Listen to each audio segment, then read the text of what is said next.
On est encore en été pour cette épopée fromagère du mois d'août, raison pour laquelle je vous ai sélectionné quelques fromages encore jaunes, avec le premier fromage à griller des Alpes bernoises.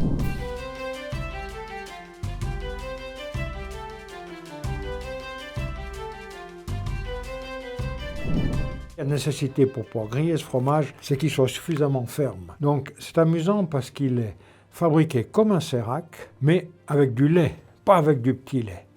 Après, il est pressé pour avoir cette texture très ferme. On est dans le lait de vache et ça, vous allez pouvoir l'accommoder sur votre grill, soit nature, soit en rajoutant un peu de poivre, soit en rajoutant du paprika, du piment, ou alors, allez-y carrément avec du thym, quelques feuilles de thym, du romarin, du persil. Vous pouvez vraiment faire le mélange que vous voulez pour donner un petit peu de force à ce fromage. Vous allez le laisser sur le grill, le retourner une ou deux fois, qu'il soit joli, brun, bien grillé. Ce qui est amusant quand vous allez déguster ce fromage, vous avez certainement déjà dégusté par le passé l'halloumi qui était crissant sous la dent quand vous le dégustiez. Celui-là, pas du tout. Vous aurez une croûte, parce que vous l'avez grillé, mais ça sera tendre à l'intérieur. Alors, le deuxième fromage, c'est de la feta, mais pas n'importe quelle feta. Vous savez que depuis 10 ans maintenant, j'affine des fetas en provenance de la Grèce. Dès qu'on parle de feta, c'est toujours la Grèce. Nulle part ailleurs on peut fabriquer de la feta. C'est la maison Kissas qui le fabrique. Moi, je les affine jusqu'à 12 mois dans les tonneaux en fût de chêne avec de la saumure.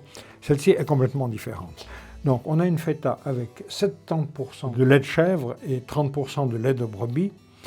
Et puis, il y a une adjonction de 3% de truffe d'été.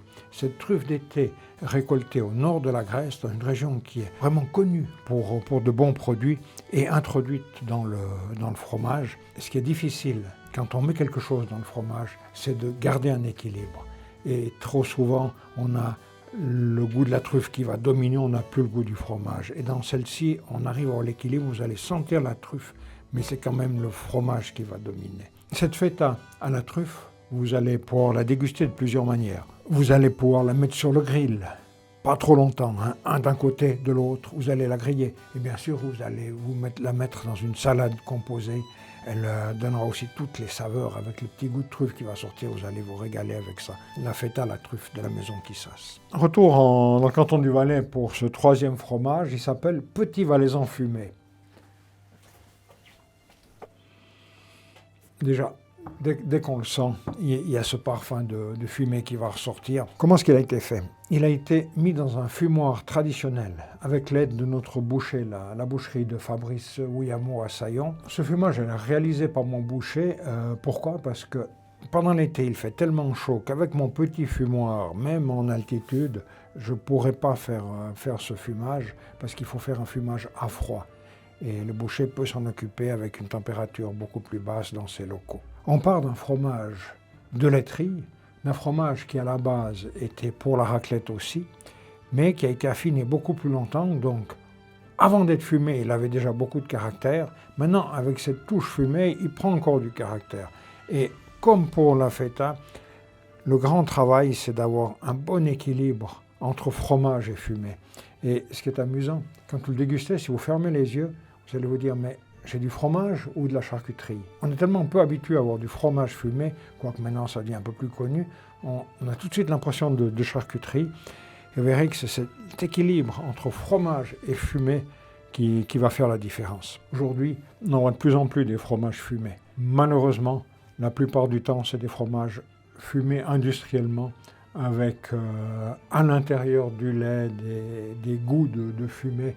Et ça, vous allez le sentir très vite parce que c'est le fumé qui va ressortir et c'est pas ça qu'on veut. Nous, on veut de la finesse dans ce fromage. Voilà pour le Petit Valaisan fumé.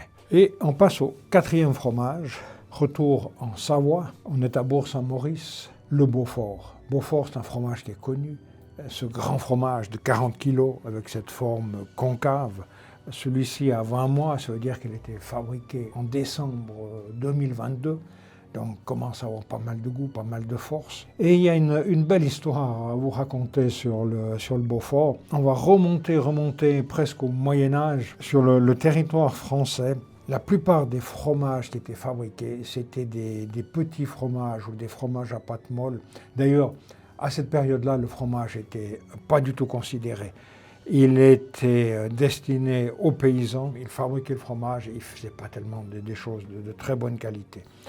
Donc on se retrouve après au XVe siècle. On se rend compte que la France importe beaucoup de Gouda depuis la Hollande et que c'est un fromage de tenue qui se conserve bien.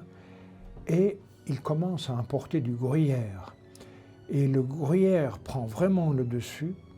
Aussi, grâce à des accords douaniers, la Suisse peut facilement exporter du gruyère. Et on se rend compte que pour concurrencer le Gouda, il fallait ce grand fromage. Et les Français se disent, nous aussi, il faudrait qu'on fabrique un fromage comme ça. Donc ils ont fait venir des fromagers suisses dans la région pour leur expliquer la fabrication du gruyère. On a le même phénomène avec la région du Comté, avec le Jura, où ce sont des Suisses qui sont venus pour leur expliquer la fabrication du gruyère. Pourquoi? Parce qu'on voulait finalement aussi concurrencer le gruyère, parce que les paysans français disaient, mais c'est pas normal. Pourquoi les Suisses peuvent importer chez nous de ce gruyère avec très peu de taxes, alors qu'on pourrait en fabriquer?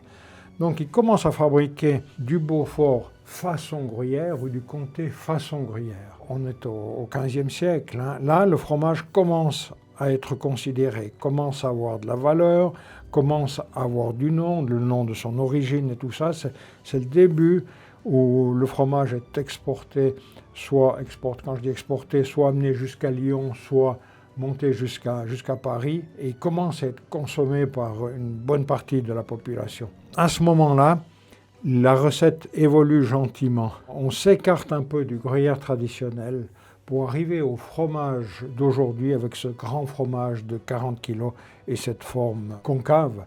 Raison pour laquelle, quand je parle du gruyère, du Comté et du Beaufort, je parle de trois cousins parce que finalement ils ont leur même origine. Au niveau de la fabrication, ce sont quand même tous les trois des fromages qui sont, au moment de la fabrication, chauffés au-delà de 52 degrés, qui ont à peu près le même procédé de fabrication, mais qui ont évolué dans les détails de la fabrication, avec diverses cultures différentes, avec des degrés différents de cuisson, mais qui se ressemblent un petit peu.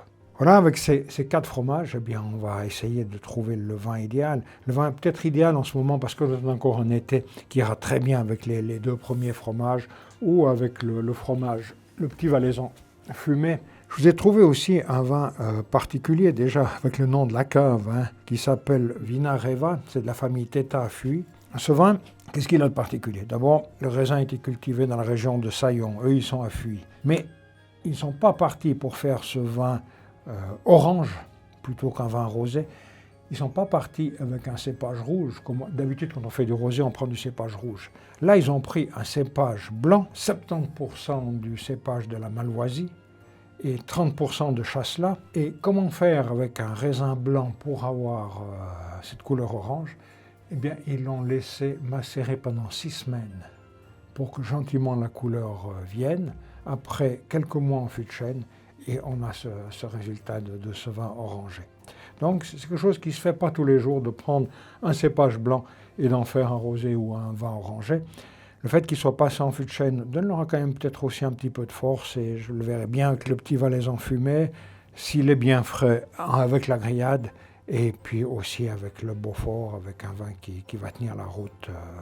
Tout ça pour finir en beauté l'été. Belle dégustation, profitez de ces beaux produits.